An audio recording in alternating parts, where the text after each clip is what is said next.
امام الانبیاء محمد صلی الله علیه وسلم فرمایلی دي الدعاء مخ العباده، چې نبی علیہ الصلوۃ والسلام فرمایلی دي چې دا دعا عبادت ده.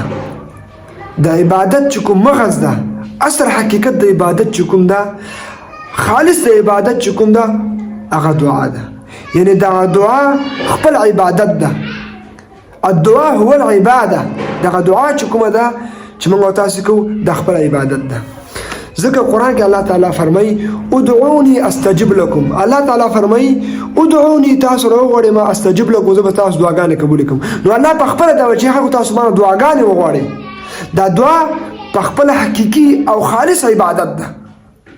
نو ځکه کله که موږ تاسو ګورو چې په دنیا کې یو انسان مجبور سي، یو حاجت یو ضرورت پیدا شي، او دا حاجت او ضرورت څوک پوره نه کړي، نو دا انسان بیا محتاج سي. چې کله محتاج سي نو د په زړه کې الله سره محبت دي، الله نه تمي، الله ته عاجزي کوي. چې عاجزي کوي بیا الله نه وایي چې الله زما دا حاجت پوره کړه. نو دا دعا خپل عبادت شو.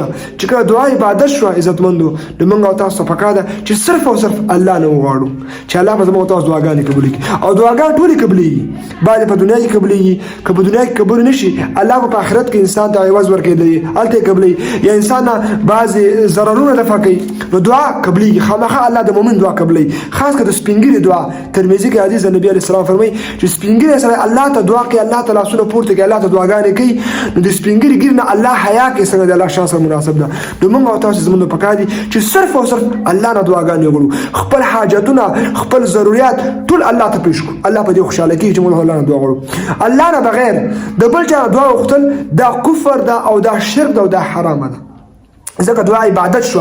نو عبادت به صرف د الله کوو. الله نه بغیر که څوک دی چې یا رسول الله مدد، یا علي مدد، یا شیخ عبدالقادر جیلانی مدد، یا عیسی علیه السلام مدد، دا کفر ده، دا شرک ده او دا ناروا ده په اسلام کې.